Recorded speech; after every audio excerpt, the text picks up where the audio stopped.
Kabanata 2781. Hindi inaasahan ni James na lilito out of the blue si Brielle. Tumingin si Thea kay James at ngumiti ng pilyo.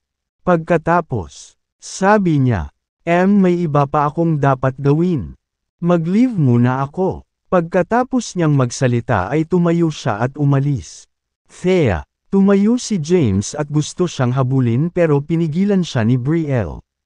Hinayla ni Brielle ang braso ni James at malamig na nagtanong. Nasaan ang puno ng body?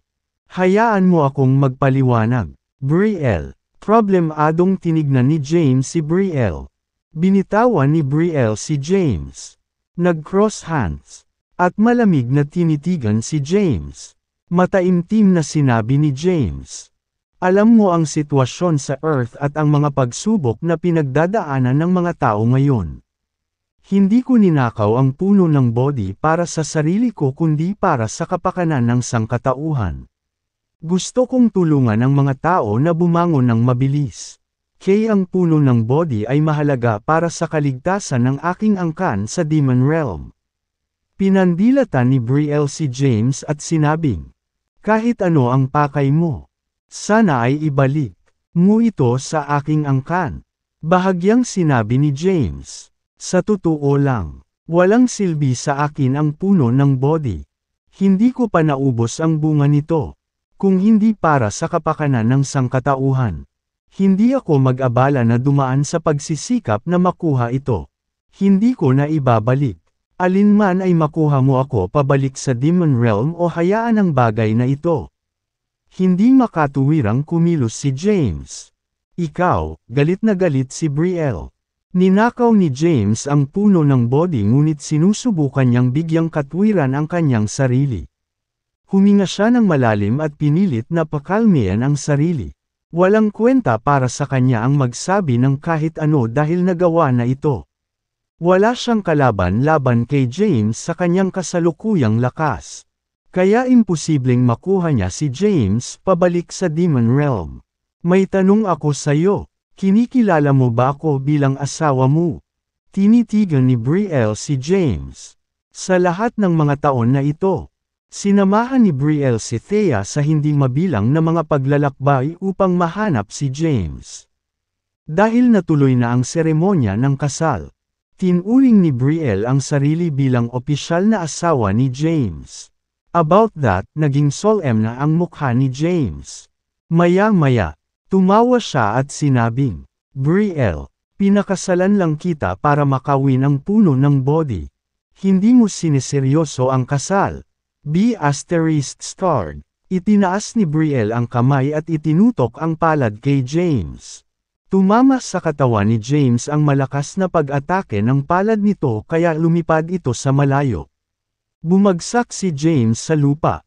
At umikot ang kanyang blood energy. Pagkatapos, iniluwan niya ang isang bibig ng dugo. Nahihirapang bumangon si James at bumalik kay Brielle, na nagsasabing, patayin mo ako o parusahan mo ako. Gawin mo ang gusto mo. Brielle grilled her teeth at sinabing, ganoon na ba ako ka-unbearable? Hindi pa ba ako sapat sa iyo? Umiling si James at sinabing, hindi naman sa ganon. Ikaw ay isang mahusay na babae. Gayunpaman, sobra na ang karma ko. Hindi makabubuti kung makasama ka. Ginagawa ko ito para sa ikabubuti mo. Sabi ni Brielle, hindi ako natatakot. Dahil pinakasalan na kita. Kaya nating harapin kung anuman ang karma na dumating. Tumango si James. Pero natatakot ako. Agad niyang kinalma ang sarili at huminga ng malalim. Hindi alam ni James kung ano ang eksaktong karma at narinig lang niya itong binanggit ni Sophie. Kahit na ang isang powerhouse na tulad ni Sophie ay natatakot sa karma. Kaya naman, ayaw ni James na makisali ng napakaraming tao. Nangilid ang luha sa mga mata ni Brielle. Tumingin sa kanya si James at mahinang sinabi, napakabait mong babae. Brielle, hindi ako karapat-dapat sa'yo. Natatakot ka bang hindi ako tanggapin ni Thea? Naiiyak na sabi ni Brielle. I've been traveling with Thea all these years. At tinanggap na ako ni Thea. Hindi siya utol na magkasama tayo. Umiling si James at sinabing, wala itong kinalaman kay Thea. Okay, sapat na tungkol dito. May iba pa akong dapat ayusin. Column. Tumalikod na si James at umalis. Kabanata 2782. Alam ni James na nagkamali siya kay Brielle. Gayunpaman, ayaw niyang magkaroon ng hindi pagkakaunawaan. Kaya, pinili niyang umalis at bumalik sa kanyang sariling tirahan. Bumalik na si Thea at nakaupo sa isang upuan sa labas ng bakuran. Hindi na siya nagulat na bumalik si James ng ganoon kagad dahil kilala niya ng husto ang karakter ni James. She stood up and playfully asked, bakit ka nakabalik agad? Dapat ay naglaan ka ng ilang oras sa kanya. Sa mga nakaraang taon, kasama ko siyang naglalakbay para lang mahanap ka. Lumapit si James, umupo, at ngumiti ng problema. Noon, pinakasalan ko lang siya para makawi ng puno ng body. Gayunpaman, kailangan ko talaga siyang humingi ng tawad. Kailangan kong humanap ng pagkakataon para makabawi sa kanya. Umupo din si Thea pabalik. By the way, ano ang susunod mong plano? Nag-isip sandali si James at sinabing, ang elixir para sa pagsugpo sa sumpa ay hindi pa nabuo. At walang kasiguraduhan kung gaano ito katagal. Bukod dito, wala akong ideya kung kailan lilito ang ikatlong pakay. Kaya, plano kong magtungo sa Mount Bain para magtanim. Tumango si Thea at sinabing, Ma'am, huwag mag-alala tungkol sa Wormstead. Ako na ang bahala sa mga gawain dito. Lahat ay magiging maayos. Nagpasalamat si James. Salamat. Pagkatapos, nanatili si James sa Wormstead ng ilang sandali. Hindi naman nagmamadaling pumunta si James sa Mount Bain dahil matagal na siyang hiwalay kay Thea at ngayon ay nagkabalikan na sila. Nagplano siyang manatili sa kanya ng ilang oras. Sabi ni Thea, by the way, umalis na si Winnie. Tumango si James. Ma'am, alam ko, sana maging maayos ang lahat para sa kanya. Si Winnie ay may sariling mga layunin. At si James ay hindi nais na kontrolin siya. Tumingin si James kay Thea at nakangiting sinabi, Thea, gusto ko rin ng anak. Namula agad ang magandang mukha ni Thea. Hindi siya sumagot sa kanya. Sa halip, tumayo siya at pumasok sa kwarto. Napangiti ng mahina si James. Bumangon, at pumasok sa kwarto. Hindi nakakalimutang isara ang pinto. Nanatili si James sa Imperial Palace ng Wormstead ng kalahating buwan. Makalipas ang kalahating buwan, umalis siya patungong Mount Bain. Sa pakikipaglaban niya kay Yorick, marami silang nawasak na bundok. Gayunpaman, ang Mount Bain ay isang hindi pangkaraniwang lugar kung saan matatagpuan ang selyo ng human realm. Kaya, nagkaroon ng isang malakas na pormasayon sa paligid ng lugar na may mahiwagang kapangyarihan. Pagkatapos ng kalahating buwan, naibalik ang lahat ng nawasak na bundok at rehiyon sa loob ng Mount Bain. Hindi napigilan ni James na mapabulalas. Siguradong mahimalang lugar ang Mount Bain. Ang Earth ay wala pang 3 dimensyon. Iniisip ko kung ito ay dahan-daang maghihiwalay sa 3 dimensyon pagkatapos mabuksan ang selyo. Dahil ang Earth ay orihinal na may 3 dimensyon sa nakaraan. Malamang na mangyari ito. Tama ba? Bulong ni James sa sarili. Pagkatapos, umakyat siya sa isang bundok. May bukas na espasyo sa tuktok ng bundok. Sa tuktok ng bundok, mayroong isang estatwa. Ang rebulto ay inukit sa imahe ng isang armadong lalaki. Nakaharap ang estatwa sa malayo na may dominanteng ugali. Ang mga makukulay na ilaw ay kumikinang mula sa rebulto. Ang liwanag na sinag ay bumaril sa kalangitan at nagpapaliwanag sa lugar. Ang rebulto ay lumitaw ng napakatagal na ang nakalipas. Gayunpaman, walang nakakaalam kung sino ang inukit pagkatapos ng rebulto. Hindi rin alam ni James. Maraming human cultivator ang nakaupo sa isang lotus na posisyon malapit sa rebulto. Hinihigop ang Elysian spiritual energy at pinipigilan ang sumpa sa kanilang katawan. Lumapit si James at malakas na sinabi, "Gusto kong magtanim dito." Umalangaw-ngaw ang kanyang boses, at ang mga magsasaka ay tumigil sa pagsasanay ng sabay-sabay. Nang makitang si James iyon, hindi sila umimik. Hindi na sila nagtagal pa at mabilis na umalis sa bundok. Kabanata 2783. Pagkaalis ng lahat sa bundok. Nahulog ang singsing sa daliri ni James. Pagkatapos, ito ay patuloy na pinalaki sa isang napakalaking tahanan. Nang makita ang celestial abode na lumitaw sa tuktok ng bundok, nasiyahan si James. Bumulong siya. Mananatili ako dito sa ngayon at maghihintay na lumitaw ang ikatlong probidensya, gayon din ang pag-unlad ng sumpa sa presang elixir. Casual na ikinaway ni James ang kanyang kamay. Bumukas ang gate ng celestial abode. Pumasok siya sa loob at nagpakita sa isang bundok sa labas ng lungsod ng celestial abode. Ang bundok ay puno ng espiritual na enerhiya, at hindi mabilang na mga prutas ang itinanam sa lugar. Ang lahat ng prutas na ito ay naglalaman ng malaking kapangyarihan. Ang lahat sa loob ng celestial abode ay kay James. Nang makita ang mga bagay sa paligid niya, nakaramdam si James ng tagumpay. Lumabas siya at bumaba ng bundok.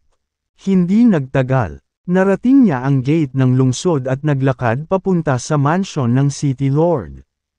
Pagkatapos makipaglaban kay Yorick, nakakuha si James ng mas maraming karanasan sa ikatlo at ikaapat na yugto ng 5 mahusay na kaharian ng espada.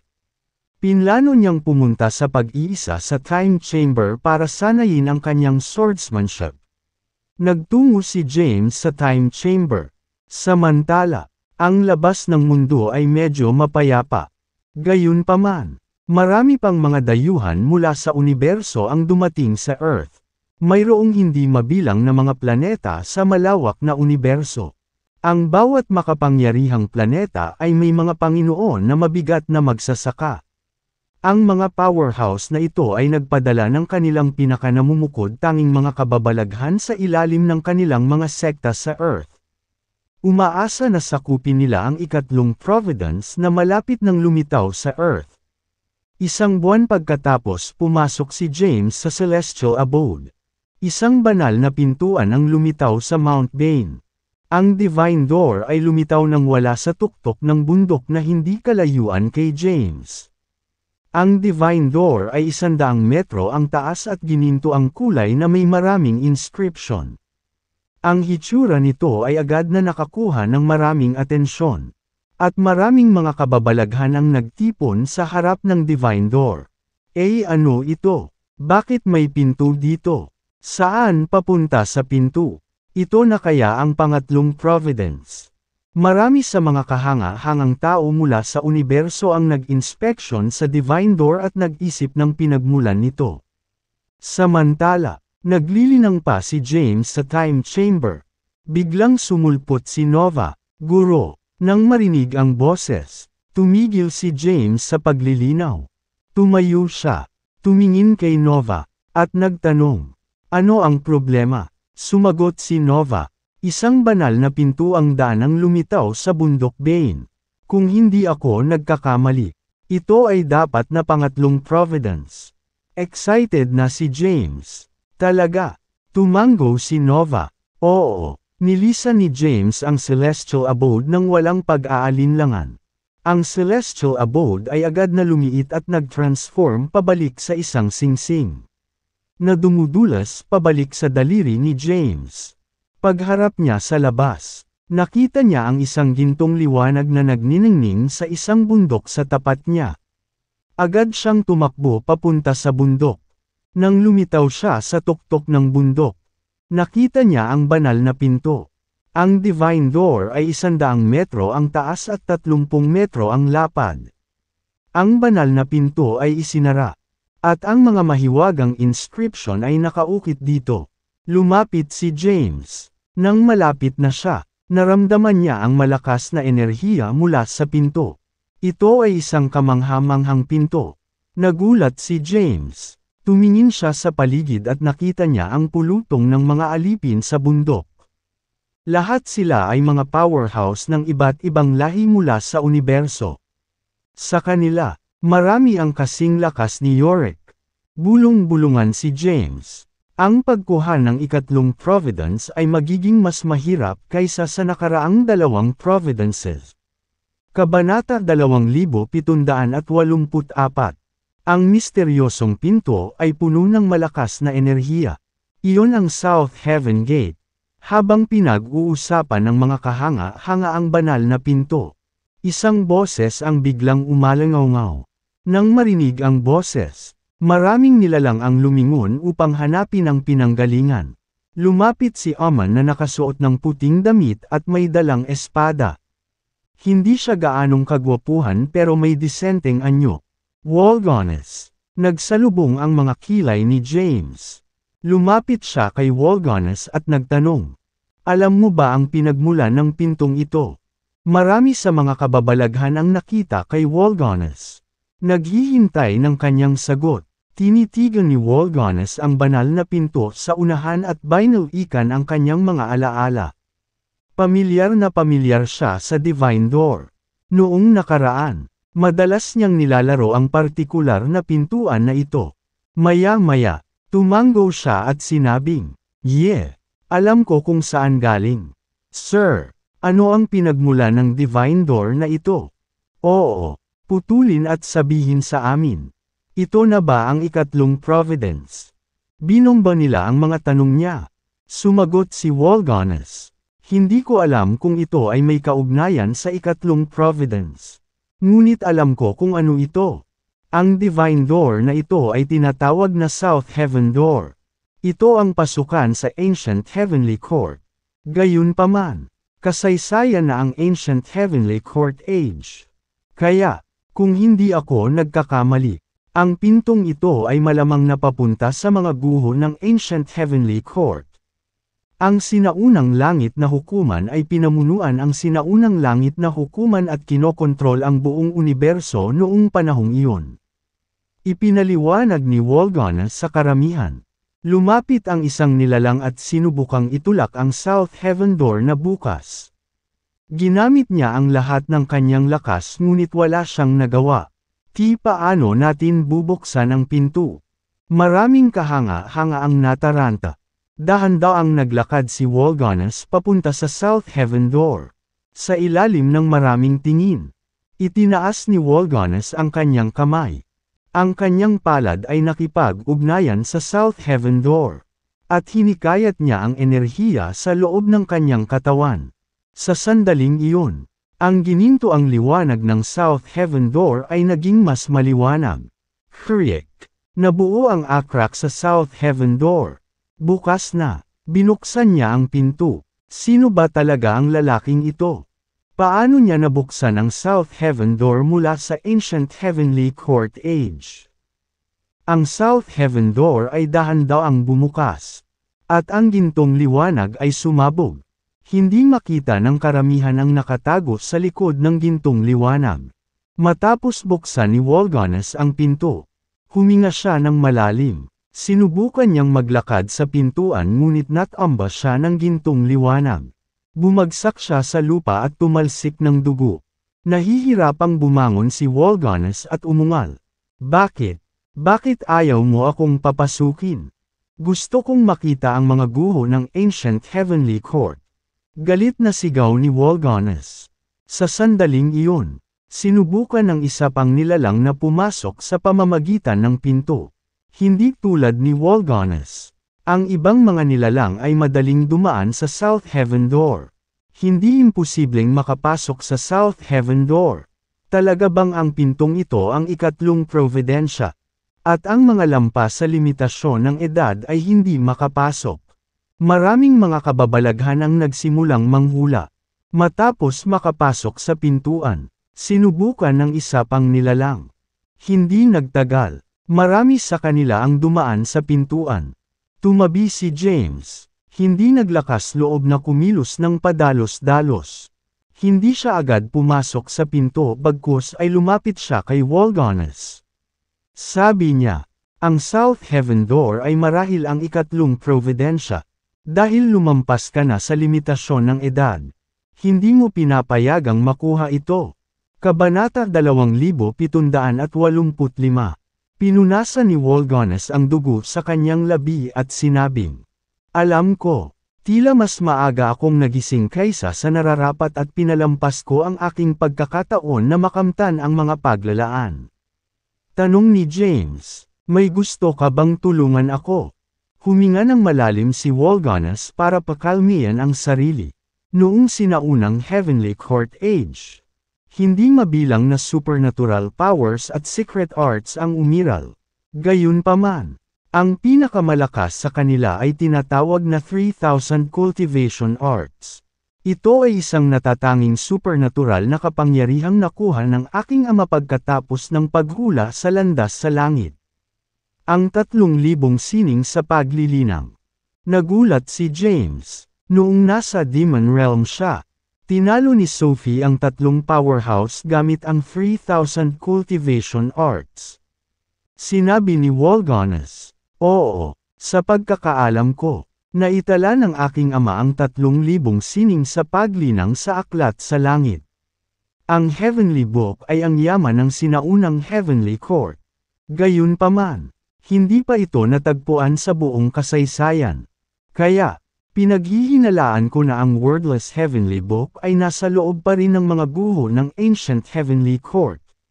Wala akong ibang hiling maliban sa iyo na tulungan akong mahanap ang makalangit na aklat.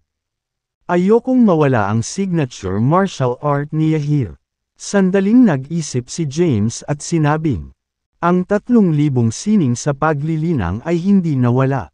Nakita ko na talaga si Sophie na ginamit ito sa labanan dati. Ngumisi si Walganes at sinabing, ha! Ang ama ni Sophie ay isang war god ng Ancient Heaven Court. Kaya alam niya ang pamamaraan.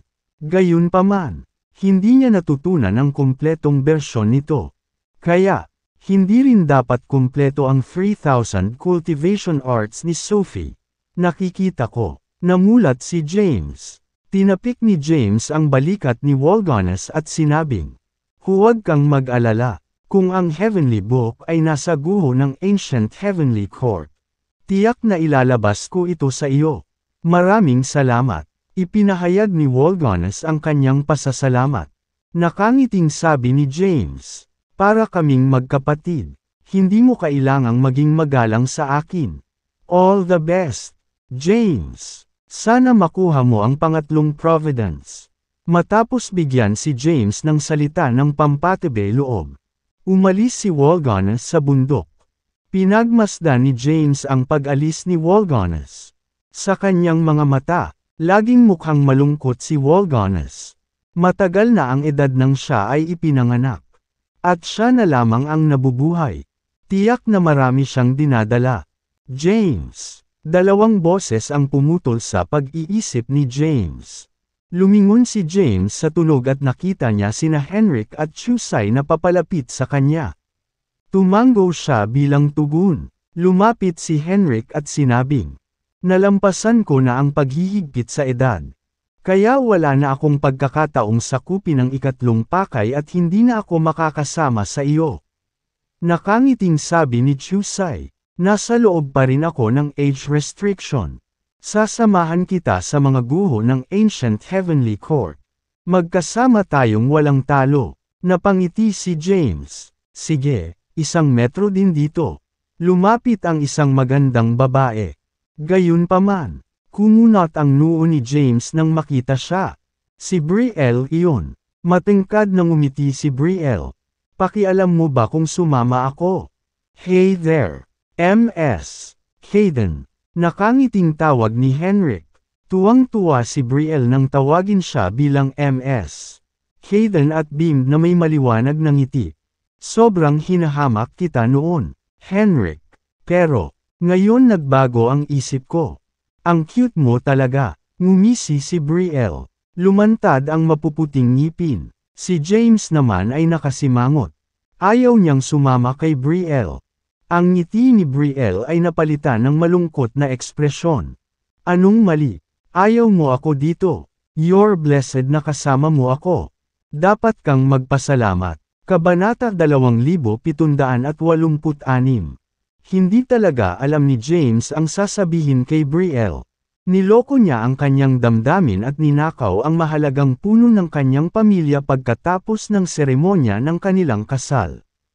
Anuman ang mangyari, nais ni Brielle na kunin ang puno ng Bodhi, na nagbibigay para sa kaligtasan ng Lobran clan. Tungkol naman sa kasal nila ni James, hindi pa naiisip ni Brielle kung paano ito hahaharap. Gayunpaman, hindi niya sinasadyang kinilala si James bilang kanyang asawa. Sa kabila noon, ayaw siyang tanggapin ni James. At wala siyang magagawa. Nakangiting sabi ni Chusay, James, dapat mong hayaan si Brielle na sumama sa amin. At saka, hindi ba binanggit ni Henrik na si Brielle ang pambihira at siya ang unang taong makakarating sa Emperor rank sa Apocalypse Age? At saka, sobrang swerte niya. Kaya sigurado akong may kabahagi ka sa blessings niya kung nandyan siya. Nang marinig ito, sinulyapan ni James si Brielle. Ang sabi ni Henrik na si Brielle ay magiging Grand Emperor sa malapit na mangyayari. Ang pagiging Grand Emperor ay isang malaking bagay. Sa ngayon, maraming quasi-emperors. Isa rin sa kanila si Sophie.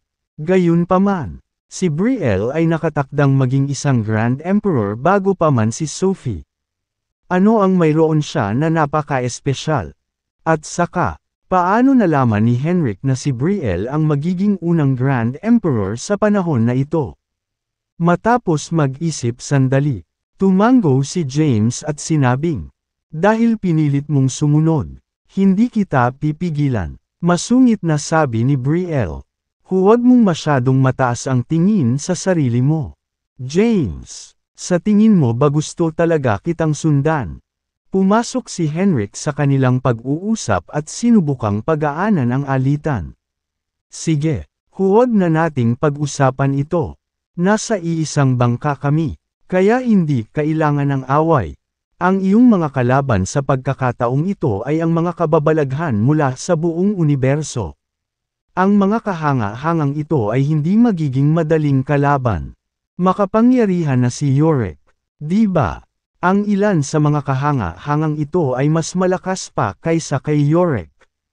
Tumango si Chusade at sinabing, oo, huwag na tayong mag-away.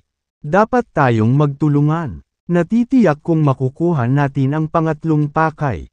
Pagkatapos, magiging Grand Emperors tayo. Mula ngayon, anumang kalamidad o sakuna ay magiging wala. At madali tayong maging Emperor. Tumigil sa pagtatalo sina James at Brielle. Matapos mabuksan ang South Heaven Door. Parami ng parami ang mga nilalang na patungo sa hindi alam. Maya-maya, halos wala na ang mga tao. Nakita ni James ang ilang taong kakilala niya sa bundok. Si Henry, ang Blythe King, si Delaney, at ang iba pa ay sumugod din. Naglakad sila papunta kay James. Nagtanong si James, pinaplano din ba ninyo ang ikatlong Providensya? Nakangiting sabi ni Henry, kasama ka rito. Paano tayo magkakaroon ng pagkakataong makuha ito? The Blythe King chuckled and said, totoo yan. Pumunta kami dahil narinig namin ang isang banal na pintuan na lumitaw sa Mount Bane. Tumingin si Tyrus kay James at pinaalalahanan siya. Mag-ingat ka, James. Tumango si James at sinabing, sige, mag-iingat ako. Sa sandaling iyon, dumating ang isang napakarilag na babaeng nakaitim na damit. Thea, mabilis na nilapitan siya ni James at nagtanong. Gusto mo bang pumasok sa South Heaven Door at tuklasin ang mga guho ng Ancient Heavenly Court? Umiling si Thea at sinabing, wala akong balak pumunta this time. Masyadong maraming powerhouses. Kahit na pumunta ako, hindi ako magkakaroon ng pagkakataong sakupin ang ikatlong pakay. At saka, Kailangan natin ng isang tao na mag-aalaga sa mga gawain sa Earth. Bahagyang nadismaya si James sa sagot ni Thea. Alam niyang makapangyarihan si Thea, at maaaring magkaroon sila ng pagkakataong makuha ang ikatlong probidensya kung magtutulungan sila. Ngumiti si Thea at sinabing, "Kasama mo si Brielle. She's very strong as well at hindi inferior sa akin. Kung katrabaho mo siya, hindi marami ang makakatalo sa inyong dalawa." Siya, mapait na ngumiti si James. Hindi gaanong sumagot. Pinaalalahanan siya ni Thea, "Mag-ingat ka dyan." Tumango si James at sinabing, "Ma'am, mag-iingat ako." Sabi ni Thea, "Kahit anong mangyari, you have to consider the bigger picture. Ang pinakamahalagang bagay ay ang iyong buhay. Kahit na hindi mo makuha ang ikatlong probidensya, sigurado ako na may iba pang paraan upang iligtas ang sangkatauhan." "Ma'am, naiintindihan ko, James." Tawag ng isang boses mula sa malayo. Nang marinig ang tunog, lumingon si James at nakita ang isang magandang babae na naglalakad. Lumapit kaagad si Maxine kay James. Ngumiti siya at bumalik. "James." Kabanata 2787. Tumingin si James sa kanya at nagtanong, "Pupunta ka rin ba sa mga guho ng sinaunang langit na hukuman?" Sabi ni Maxine, "Oo naman. Paano ko palalampasan ang pagkakataon?" Napatingin si Thea kay Maxine. Kilalang kilala niya ang karakter ni Maxine. Matamis na tinawag ni Maxine si Thea. "Thea." Bahagyang tumango si Thea bilang tugon sa kanyang naramdaman. Lumapit si Thea kay James. Iniunat ang kanyang mga kamay. At inayos ang kwelyo ni James. Muli niyang pinaalalahanan siya, "Go on. Mangyaring maging maingat sa iyong paglalakbay. Maghihintay ako sa Earth para sa iyong ligtas na pagbabalik." Nakangiting sabi ni James, "Don't worry. Magiging okay din ako." Pagkatapos ng maikling pakikipag-usap kay Thea, naglakad si James papunta sa South Heaven Door. Maraming tao ang nagtipon sa South Heaven Door. Naghihintay kay James. "Handa ka na ba, James?" Tanong ni Chusay. Tumango si James. "Oo." Tuwang-tuwang sinabi ni Brielle. Ang Ancient Heavenly Court. Ang pinaka-nakakatakot na pag-iral sa panahon ng Ancient Heavenly Court Age. Sila ang mga nangingibabaw sa sansinukob at nagawa nilang kontrolin ang malawak na universo. Ang Ancient Heavenly Court ay tiyak na pambihira. Inaasahan kong makita kung ano ang nasa loob ng mga guho ng Ancient Heavenly Court. Sinabi rin ni Maxine, "Narinig ko rin ang tungkol sa Ancient Heavenly Court. Ipinapalagay na ang Panginoon ng Ancient Heavenly Court ay isang Grand Emperor na tinatawag na Jade Emperor. Nagkaroon siya ng Panginoon sa Ancient Heavenly Court at Universe noon. Siya rin ang nagtatag ng 3,000 Cultivation Arts, na isa sa pinakamalakas na supernatural power sa buong kasaysayan." Tumango si James at sinabing, "Let's go." Pumunta ang grupo sa South Heaven Door. Ang gininto ang liwanag sa loob ng South Heaven Door ay nakapalibot sa kanila. At sumulong sila sa liwanag. Ang daanan ay parang isang special na daanan na naghatid sa kanila sa paglipas ng panahon. Makalipas ang 5 minuto, unti-unting nawala ang gintong liwanag. Nasa unahan nila ang walang hangganang mga bulubundukin, ilog, at malalawak na lupain. Ang masaganang primordial energy ay dumaan sa kanila. May napakalakas na primordial energy dito. Ito ay isang magandang lugar para sa paglilinaw. Oo, kahit na hindi natin makuha ang Providence, magiging kapaki-pakinabang ang paglinang dito. Ang ilan sa kanila ay nagsimulang pag-usapan ang lugar. Samantala, pinagmasdan ni James ang paligid. Ang daanan ay nawala na. Nasa loob sila ng isang bulubundukin. Na tila hindi normal. Walang mga bagay na nakikita. At ilang mga kakaibang hugis na itim na bato lamang ang makikita. May mga bitin sa lupa na may itim na ambon na lumalabas mula sa ilalim. Ang itim na ambon ay tumaas at umikot sa kalangitan, na ginagawang tila kakaiba ang lugar. Matapos suriin ang paligid, bumulong si James. Ito ba ang mga guho ng sinaunang hukuman sa langit? Biglang tumuro si Maxine sa unahan nila at sinabing, "Tingnan mo dyan. Ano yan?" Tumingin si James at nakita ang isang tablet sa open space sa unahan nila. Ang tablet ay dahan-daang bumangon mula sa lupa at lumitaw sa harap nila. Nanguna, lumapit si James sa tablet. Hindi nagtagal, malapit na ang grupo sa tablet. Ang itim na tableta ay 100 metro ang taas. At ilang sinaunang script ang nakaukit dito. Sandali itong tinitigan ni James ngunit hindi niya mabasa ang mga salita. Ano ang sinasabi nito? Tanong ni James. Saglit na tiningnan ni Chusay ang tableta at sinabing, isa lamang itong ordinaryong stone tablet na nagre-record ng ilang impormasyon tungkol sa Ancient Heavenly Court. Tumingin sa kanya si James at nagtanong, nakikilala mo ba ang mga salitang ito? Tumango si Chusay at sinabing, natutunan ko na ang wika noon. Tanong ni James, ano ang nakasulat dito? Kabanata 2788. Hindi inaasahan ni James na pamilyar si Chusay sa mga script mula sa Ancient Heavenly Court Age. Tiningnan ni Chusay ang napakalaking stone tablet sa unahan. Matapos suriin ito ng ilang sandali, sinabi niya, tungkol ito sa kasaysayan ng sinaunang panahon ng korte sa langit. Sabi ni James, pakinggan natin. Tumango si Chusay at nagsabi, sa unang bahagi ng panahon ng sinaunang hukuman sa langit, ang sansinukob ay nasa kaguluhan. At lahat ng mga nilalang ay nasa matinding paghihirap. Ang nagtatag ng Ancient Heavenly Court, ang Jade Emperor, ay kinuha ang mga bagay sa kanyang mga kamay at nilikha ang Ancient Heavenly Court. Pagkatapos, sila ang naging pinakamahalagang epekto sa panahon ng iyon at kinuha ang kontrol sa universo. Itinala rin ng Stone Tablet ang mga nagawa ni Jade Emperor sa buong kasaysayan. Sinasabi nito na dumaan siya sa 18,000 kapigatian. Bawat isa ay tumagal ng 330 taon ayon sa pagkakabanggit. Pagkatapos noon, siya ay naging Panginoon ng sinaunang hukuman sa langit. Saglit na binasa ni Chusay ang mga bagay na nakatala sa Stone Tablet.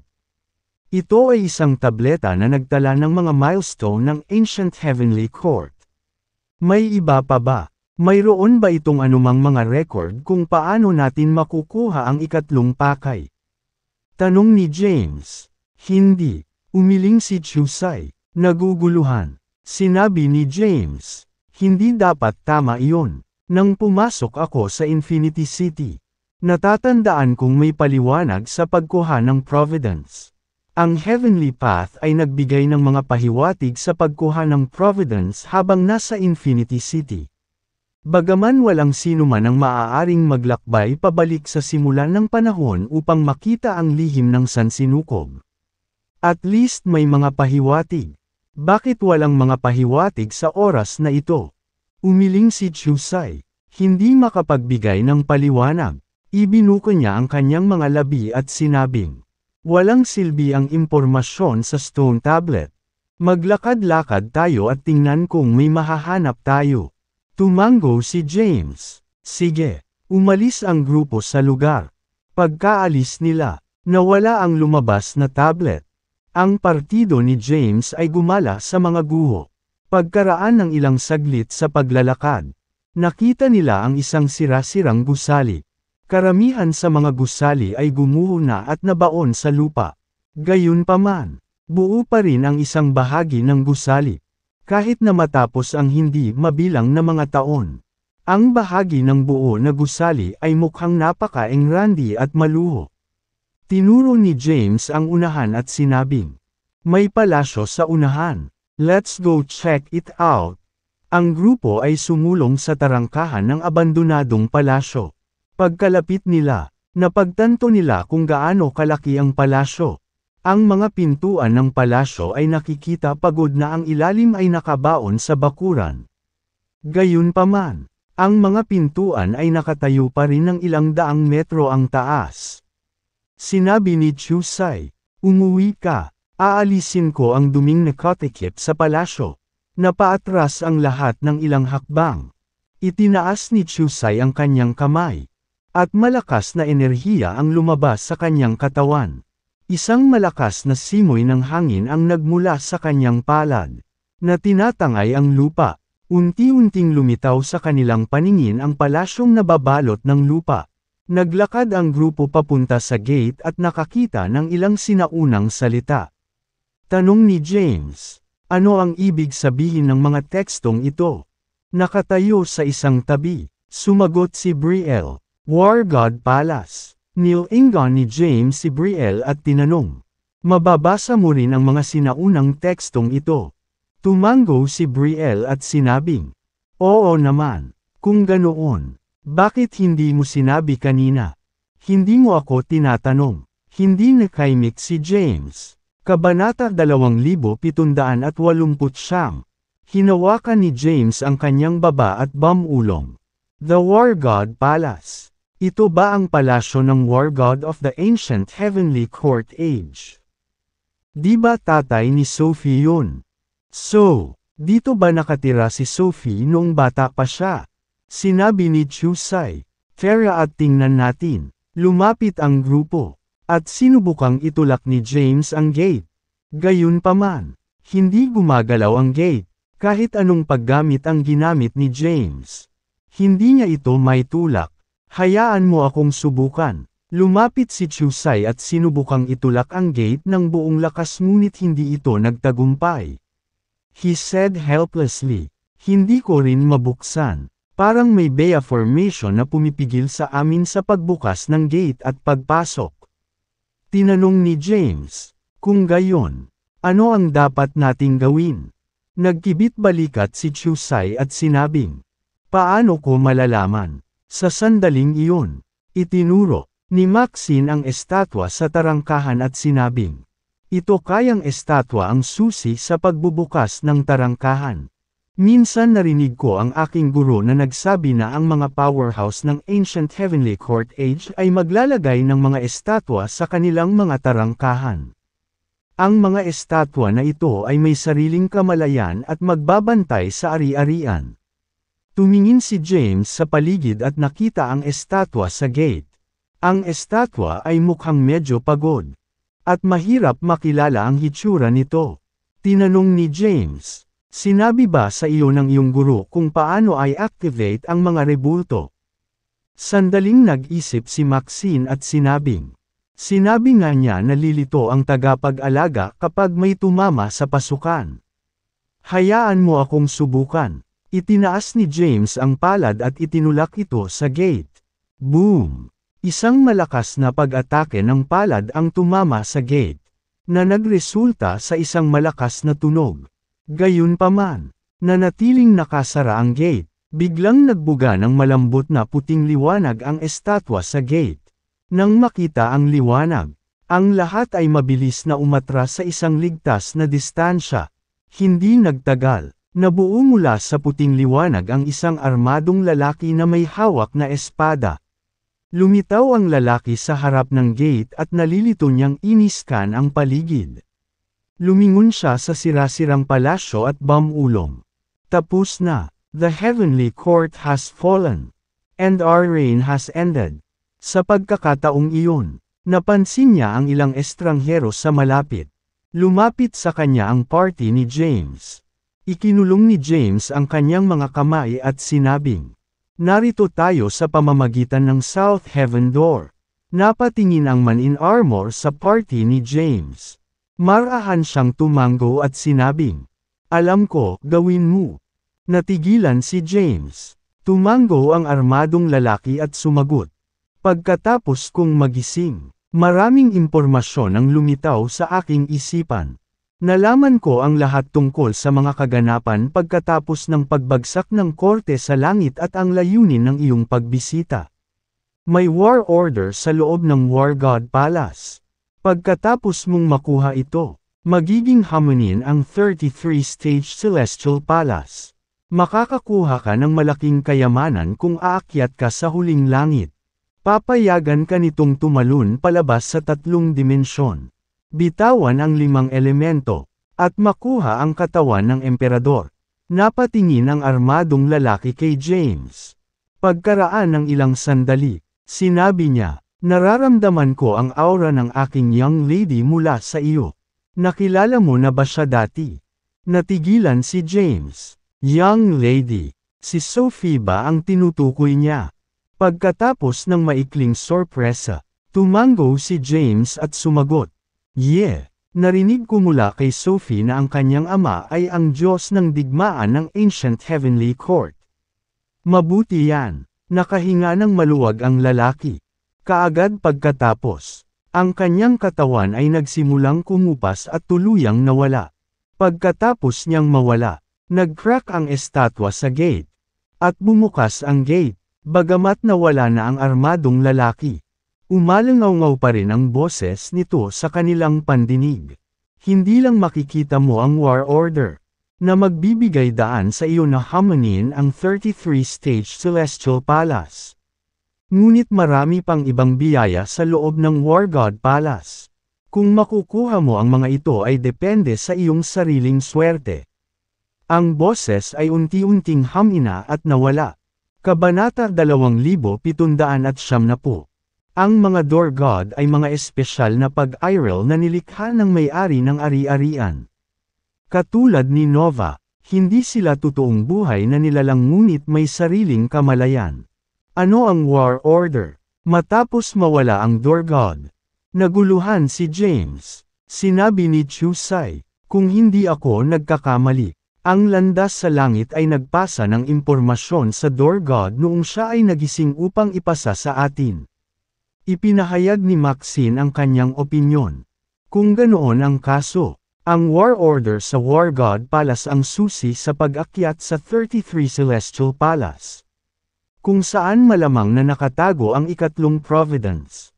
Tanong ni James, kung gayon, ano ang binanggit ng 33 Celestial Palace? 1/3. Ipinaliwanag ni Chusai, noong sinaunang panahon ng hukuman sa langit. Ang 33 Celestial Palace ay isang representasyon ng kapangyarihan. Ito ang tirahan ng mga powerhouse sa panahong iyon. Kung mas malakas ang isa, mas mataas ang maaaring manatili.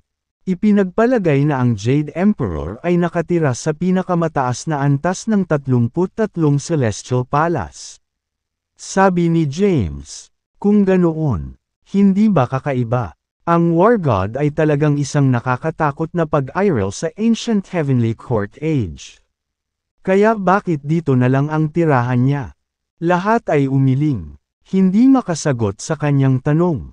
Sabi ni Brielle, hindi tayo dapat mag-alala tungkol dito ngayon. Ang priority natin ngayon ay hanapin ang War Order. Kung hindi ako nagkakamali, ang mga War Order ay dapat na nakakalat sa mga guho ng Heavenly Court. Para na rin sigurong tiket para makapasok sa 33 Celestial Palace. Nagbibigay ito sa atin ng pagkakataong makamtan ang ikatlong probidensya. Tumango si Maxine at sinabing, Ma'am, sam-asang-ayon ako. Bukod sa ikatlong pakay, dapat mayroong maraming iba pang mga kayamanan na nakatago sa loob ng mga guho. Hindi ba't binanggit din ng Door God ang iba pang mga kayamanan na makikita sa loob ng War God Palace? Inilagay ni James ang mga tanong sa likod niya sa ngayon at sinabing, tingnan natin ang loob. Pumasok ang grupo sa War God Palace. Pagkatapos maglakad sa gate, may isang open field, kasing laki ng football field ang lugar. Matapos dumaan sa field, nakita nila ang ilang gumuhong gusali. Nanguna si James, habang sinusundan siya ni Chusai, Maxine, at Brielle. Ang grupo ay nagpatuloy ng maingat sa pamamagitan ng War God Palace. Swoosh! Hindi nagtagal pagkatapos nilang makapasok sa palasyo. Narinig nila ang isang bagay na tumutusok sa hangin. Mabilis na umiwas si James. Isang talam ng bato ang tumama sa lugar kung saan siya nakatayo noon. Na nagbabasa ng lupa. Ano? Nagpalitan ng nalilitong tingin ang grupo. Ipinaalala ni Chusai. Ito ang War God Palace mula sa sinaunang panahon ng hukuman sa langit. Hindi magiging madali para sa atin ang umasenso. Kaya mag-ingat ka. Napabuntong hininga si James. Buti sana kung nandito si Sophie. Ito ang tirahan niya noong bata pa siya. At tiyak na pamilyar siya sa lugar na ito. Sayang lang umalis siya noong nasa Galileo pa ako. Na-miss ni James si Sophie. Kapag siya ay nasa paligid, walang maaaring magdulot ng problema. Walang nakakakilala kay Sophie, ngunit hindi sila nagtanong. Tiningnan ni Chusai ang talam ng bato sa lupa at maingat na iniskan ang paligid. Pagkatapos, naguguluhan niyang sinabi, saan nanggaling itong talam ng bato? Sinubukan ni Chusai na umaban. Naglakad siya papunta sa kung saan dumaong ang talam ng espada at sinubukang humakbang pasulong. Biglang lumitaw ang ilang golem. Ang mga golem na ito ay may kamalayan at may hawak na mga talam ng bato sa kanilang mga kamay. Sinuri ni James ang lugar at nakakita ng kabuoang 18 golem. Tinanong niya, kailangan ba nating dumaan sa pagbuo ng golem na ito para mas sumulong? Tumango si Chusai at sinabing, malamang iyon ang kaso, dahil mayroong war order at iba pang magagandang kapalaran dito. Tiyak na magiging hamon para sa atin na magpatuloy. Ang War God Palace ay dapat na puno ng mga bitag. Kaya mag-ingat. Lumapit si Brielle at sinabing, susubukan ko ang kapangyarihan ng pagbuo ng golem. Pagkatapos magsalita, tumalon siya patungo sa pormasayon ng golem. Ang mga golem ay naglunsad ng matinding pag-atake sa kanya nang makalapit siya. Kabanata 2771. Tingnan mo, sigaw ni James. Sa sandaling lumitaw si Brielle sa pormasayon ng golem.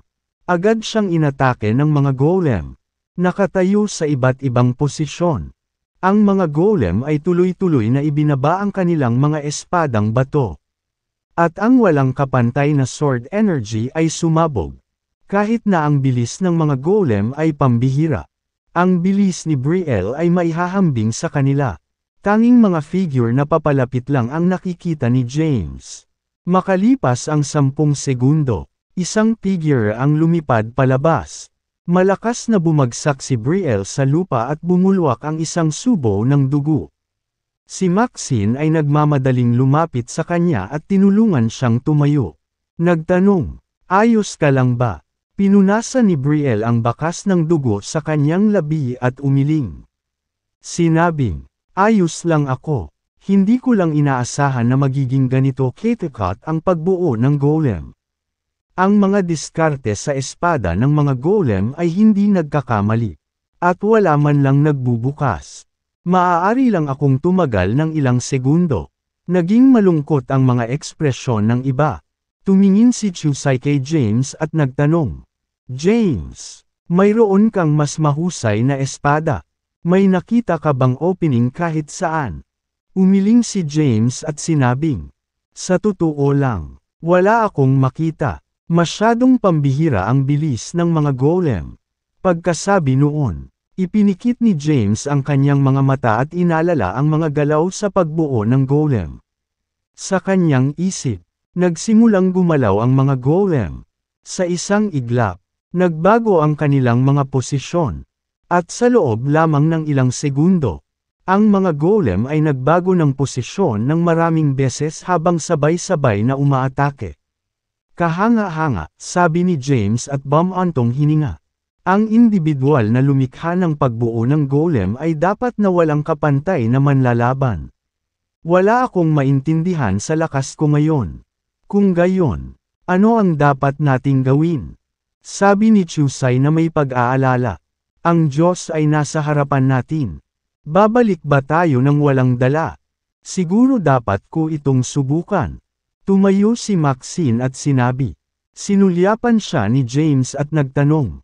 Mas malakas ka ba kay Brielle? Hindi siya naniniwalang mas malakas ang lakas ni Maxine kaysa kay Brielle.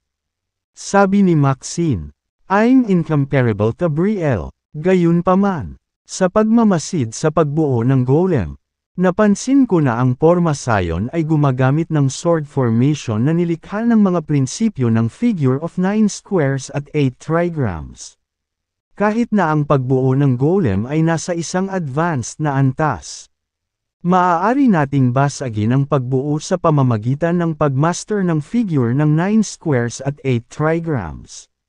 Sa lahat ng mga taon na ito, natutunan ni James ang maraming bagay mula sa patriarch ng Azurin clan sa Demon Realm. Kahit na hindi siya bihasa sa mga pangunahing prinsipyo ng mga Porma Sion, alam niya ang mga pangunahing kaalaman. Sige, subukan mo, sagot ni James at sinabi. Isang espada ang lumitaw sa kamay ni Maxine, at sumugod siya sa Porma Sion ng golem. Matamang pinagmamasdan ni James. Sa mapagbantay na titig, lahat ng 18 golem ay sumalakay kay Maxine ng mabangis at walang putol, na nag-iwan sa kanya ng puwang upang maglagay ng isang ilalim ng kanyang depensa. Gayunpaman, kakaiba ang mga galaw ni Maxine habang patuloy niyang iniiwasan ang mga atake ng mga golem. Kahit na naiintindihan niya ang mga prinsipyo ng pagbuo, ang swordsmanship ng mga golem ay masyadong advanced at mailap. Dahil kamakailan lamang siya ay naging isang sage, hindi siya katugma sa mga golem. Siya ay natalo matapos na humawak ng ilang minuto. Hindi masama, pinuri ni James. Nagtagal ka ng 7 minuto. Mas mahaba kaysa kay Brielle. Kinaikit ni Maxine ang kanyang mga mata at sinabing, itigil ang paggawa ng mga sarkastikong pananalita at mag-isip ng solusyon. Nagkibit balikat si James at sinabing, ano pa bang magagawa ko? Kung hindi tayo makadaan sa pagbuo ng golem. Kung gayon, dapat mayroong war order sa ilang iba pang mga lugar. Pwede naman tayong pumunta sa ibang lugar. Kabanata 2772. Mababa ang pagnanais ni James na makuha ang ikatlong pakay. Ang ikatlong probidensya ay higit sa lahat tungkol sa paglukso sa 3 kaharian. Pagsuko sa 5 elemento, at pagkamit ng pisikal na katawan ng emperador. Kapag nakakuha siya ng emperor physical body, maliligtas siya sa 3 apocalypses at 9 tribulation. Gayunpaman, ang pagkakaroon ng emperor physical body ay hindi lakas na ang kanyang katawan ay magkakaroon ng katumbas ng emperor rank. Ito ay isang uri lamang ng pamagat. Ang pinakamahusay na pakinabang sa lahat ay ang maligtas siya sa 3 apocalypse at 9 na kapigatian, na siyang nakitang hadlang sa paglalakbay ng paglilinang. Sila ang mga susi sa pagpigil sa lahat ng nabubuhay na nilalang na makamit ang mga tagumpay. At hindi mabilang na makapangyarihang mga tao ang nasawi sa mga kapigatian. Gayunpaman, palaging may 2 panig sa parehong barya. Ang mga kapigatian ay nagawang pangalagaan ang isang individual. Sa gayon ay gayon din sa kanila na lumago sa kahirapan. Mag-isip tayo ng paraan, sabi ni Brielle habang nakatingin kay James. Bakit hindi mo subukan? Kalimutan mo na. Agad na tinanggihan ni James ang kanyang alok. Sinabing, wala akong alam sa formations. Walang kwenta ang pag-aaksaya ng oras ng lahat. Baka hindi ako tumagal ng ilang minuto. Tumingin si Maxine kay James at sinabing, please reconsider, James. Ito ang palasyo ng Diyos ng digmaan ng sinaunang panahon ng hukuman sa langit. Ang Diyos ng digmaan ang pinakamakapangyarihang individual sa korte ng langit. Dapat ay mayroong hindi mabilang na mga providers sa loob. Sabi ni James, pero wala akong alam sa formations. Sabi ni Maxine, tutulungan kita. Napatingin si James sa iba. Nang makitang nakatutok sa kanya ang mga tingin ng lahat, napagtanto niyang inaabangan na nila ang pagpasok sa palasyo. Pagkatapos ng ilang pagninilay-nilay, sinabi niya, kung ganoon, gagawin ko ang aking makakaya upang matuto. Pagkatapos, sinimulan ni Maxine na ipaliwanag ang mga prinsipyo ng figure of 9 squares at 8 trigrams kay James. Ang figure ng 9 squares at 8 trigrams ay medyo simple. Gayunpaman, sa sandaling pinagsama, ang hindi mabilang na mga kombinasyon ay magiging lubhang komplikado. Sinabi ni Maxine kay James ang lahat ng nalalaman niya. Si James ay isang mabilis na nag-aaral sa kanyang ranggo. Kaya, ang pag-aaral nito ay isang madaling gawa para sa kanya. Sa loob lamang ng ilang maikling araw, naunawaan na niya ang mga pangunahing kaalaman. Tapos ka na ba, James?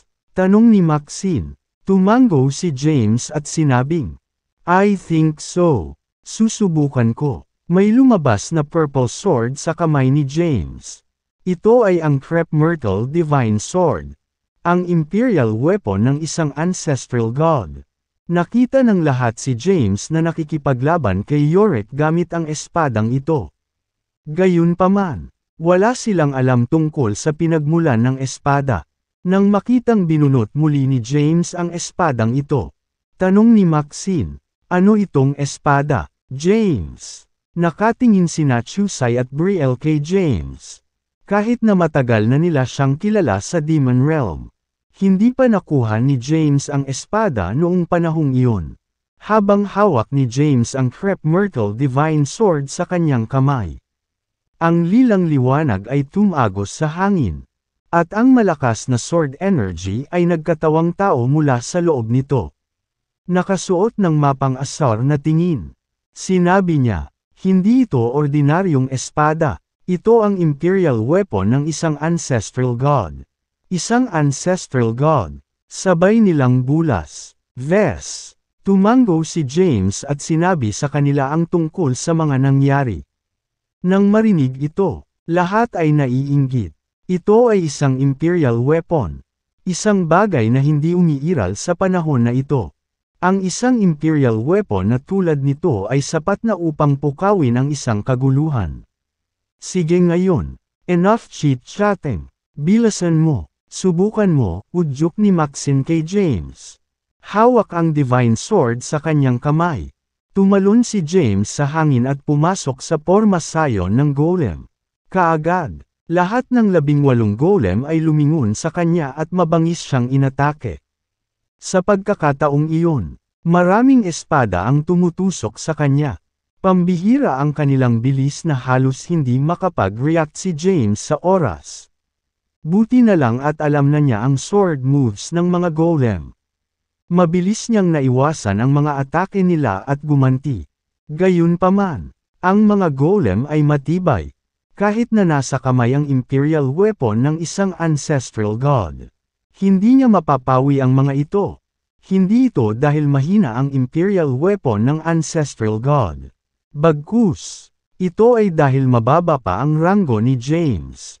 At dahil dito, hindi niya lubos na magagamit ang kapangyarihan ng sandata. Isang matinding labanan ang sumiklab. Ang Crep Myrtle Divine Sword sa kamay ni James ay nakipagsagupaan sa espada ng golem. Boom! Isang nakakabinging putok ang umalangaw sa buong lugar. At ang walang hugis na sword energy ay gamutay-gutay sa hangin. Sa sandaling iyon, sabay-sabay na pinalibutan siya ng 8 espada at tinamaan ang kanyang vital points. Sa isang kisap mata, naiwasan niya ang mga pag-atake at naglaslas gamit ang Divine Sword. Isang alon ng sword energy ang lumitaw, na bumubuo ng hugis bilog na humaharang sa mga nakapaligid na pag-atake. Alam na ni James na ang mga golem ay nakaposisyon batay sa figure of 9 squares at 8 trigrams. Magkagayunman, ang pagbagsak sa formation ay halos imposible. Kahit na nasaksihan niya ang maraming sopistikadong pamamaraan ng espada, ang sword moves ng pagbuo ng golem ay mas komplikado kaysa sa una niyang naisip. Nagpatuloy ang matinding labanan sa harap ng palasyo. Sa kanyang hindi mabilang na signature na sword moves, napigilan ni James ang pag-atake ng mga golem. Sa simula, nakaya niya ang kanyang sarili.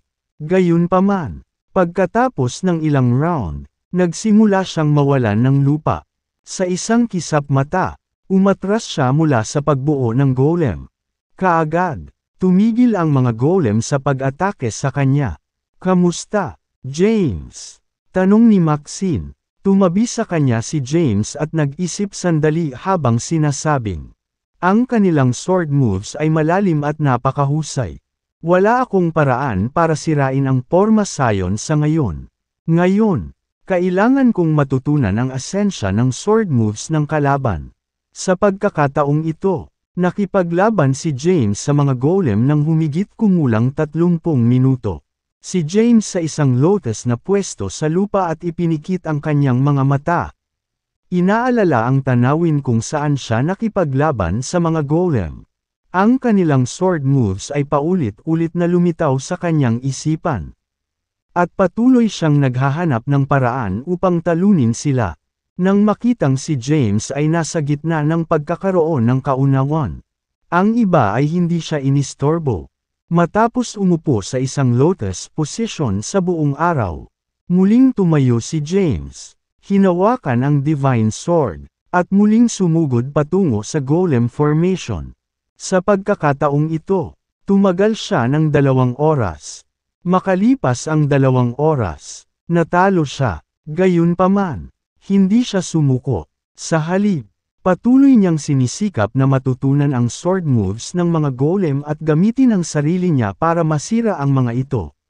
Sa pagkakataong ito, gumugol siya ng 3 araw para magkaroon ng insight sa mga galaw. Makalipas ang 3 araw, muli siyang lumaban sa mga golem. Gayunpaman, muli siyang natalo. Ang unang pagtatangka, ang pangalawang pagtatangka, ang ika-10 pagtatangka. Sa tuwing susubukan ni James na lumaban sa mga golem, mas matagal siyang gumugulo sa loob ng Porma Sion ng golem. Sa isang kisap mata, ang lahat ay nasa palasyo ng 3 buong buwan. Sa nakalipas na 3 buwan, sinubukan ni James na masira ang Porma Sion at makakuha ng insight sa iba pang diskarte sa espada. Minsan na siyang nakipaglaban sa Heavenly Path embodiments at natutunan ang hindi mabilang na sopistikadong sword moves. Ang kanyang swordsmanship ay umabot na ngayon sa isang nakakatakot na antas. Ngayon, kailangan lang niya ng maikling panahon para matutunan ang anumang sword move. Pagkaraan ng 3 buwan, halos natutunan na ni James ang lahat tungkol sa mga diskarte sa espada ng mga golem. Kung maaari niyang pagsamahin ang mga diskarte sa espada na ito sa kanyang sword moves, tataas ang kanyang swordsmanship ng mabilis. Okay na ba ang lahat, James? 3 buwan na ang nakalipas. Kung hindi mo kaya, sumuko ka na lang at maghanap sa ibang lugar. Ngayong napakaraming oras na ang lumipas. Ang iba ay maaaring nakakuha ng maraming providences at isang war order. Tanong ni Maxine nang makita si James na nakatayo sa harapan ng golem formation. Tumingin si James sa kanya habang may composed at confident na tingin sa kanyang mukha. Na nagsasabing, huwag kang mag-alala, ito ay gagana sa oras na ito. Basagin ang Porma Sion ng golem nang wala sa oras. Kumpiyansa si James sa pagkakataong ito. Hindi nagmamadali si Chusai. Nakaupo sa doorstep, sinabi niya na may matangkad na ngiti. Ang mga diskarte ni James sa espada ay napabuti na rin. Itinuturing kong providence ito. Kabanata 2774. Tama si Chusai. Si James ay nakakuha ng isang Diyos. Ang mga diskarte sa espada na ginawa ng mga golem ay nangunguna. Na hindi kayang gawin ng ordinaryong tao. Ang individual na lumikha ng mga diskarte sa espada ay dapat na nakikilala. Hawak ang Divine Sword sa kanyang kamay. Kumislap ang figure ni James. At muli siyang sumugod patungo sa Porma Sion ng golem. Kaagad, mabangis siyang inatake ng mga golem. Nawala sa isip niya kung ilang beses niyang hinamon ang mga golem. Sa ngayon, kabisado na niya ang mga pag-atake ng mga golem sa puso. Nakaharap laban sa sword moves ng mga golem. Siya ay composed habang hinahangad niyang sirain ang mga ito. Ang kanyang pag-unawa sa mga diskarte sa espada ng mga golem ay umabot sa isang walang kapantay na antas. Dahil dito, madali niyang nabasa ang sword moves ng mga golem. Lumaban siya ng ilang oras. Sa huli, sa pagkuha ng pagkakataon, nagsagawa siya ng isang nakamamatay na sword move sa hindi karaniwang bilis at sinira ang pagbuo ng golem. Unti-unting huminto ang mga golem. Nang makita ito, natuwa si James. Lumabas siya sa formation at sinabing may nakakalokong ngiti. It worked. Tumigil na sa pag-atake ng mga golem. Maaari na tayong makapasok sa palasyo ng ligtas. You freak! Hindi napigilan ni Brielle na sabihin. Naniniwala siya sa kanyang sarili na nagtataglay ng napakalaking potensyal. Gayunpaman, ang kanyang swordsmanship ay wala kahit saan malapit kay James. Tuwang-tuwang sinabi ni Chusai.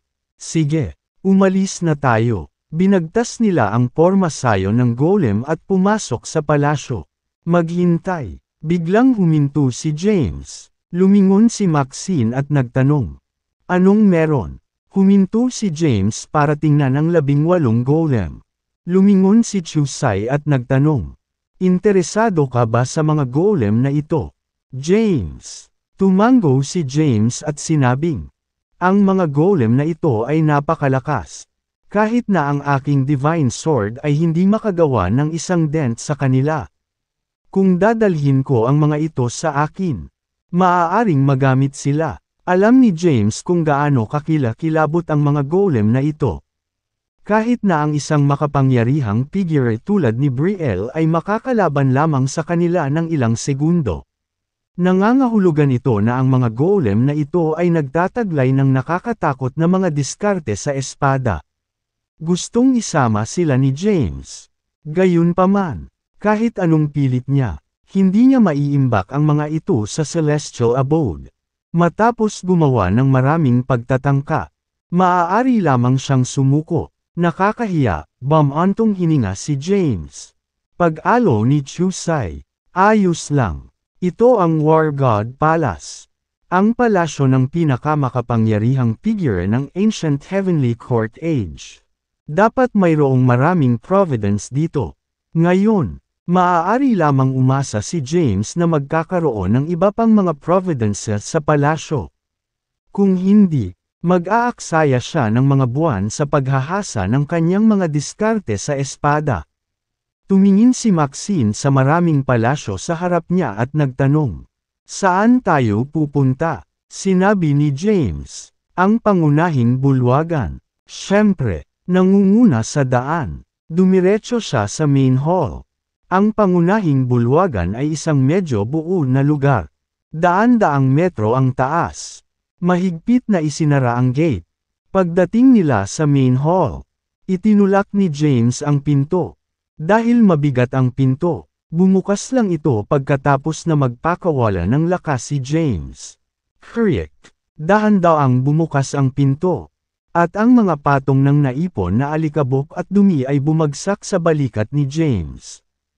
Tinapik-tapik sila ni James. Pagkabukas ng pinto ay pumasok na sila. Malaki ang main hall, maluwang at walang laman sa loob. May ilang halijing bato sa paligid nila. Ang mga mahiwagang karakter at inscription ay nakasulat sa mga halijing bato. Gayunpaman, kahit sina Brielle at Chusai ay walang ideya kung ano ang ibig nilang sabihin. Pagkatapos ng maikling paghahanap sa lugar, wala silang nakitang kapaki-pakinabang. Tulad ng plano nilang umalis. Ano ito? Tanong ni Maxine. Nang marinig ito, lumingon ang lahat at diretsyong tumingin sa harapan. May isang trono sa harap ng pangunahing bulwagan. Sa sandaling iyon, isang kumikislap na puting liwanag ang umaaligid sa itaas ng trono. Nakatitig sila sa puting liwanag. Pagkatapos, napagtanto ng lahat na ang puting ilaw ay isang token. Maliit lang ang token. Kasing laki lang ng palad. Bilog sa hugis. Ang mga mahiwagang inscription ay nakasulat sa token. Ito kaya ang war order. Ito ba ang susi sa pag-abot sa 33rd stage? Naguguluhan na bulong ni James. Pagkatapos, naglakad siya papunta sa token at casual na ikinaway ang kanyang kamay. Isang napakalaking kapangyarihan ang lumitaw sa kanyang palad at pilit na hinayla ang nakasisilaw na puting liwanag sa hangin pababa. Ang War Order ay lumitaw sa mga kamay ni James. Hawak ang token sa kanyang kamay. Pinagmasdan niya ang bagay. Ang mga mahiwagang inscription ay nakasulat dito.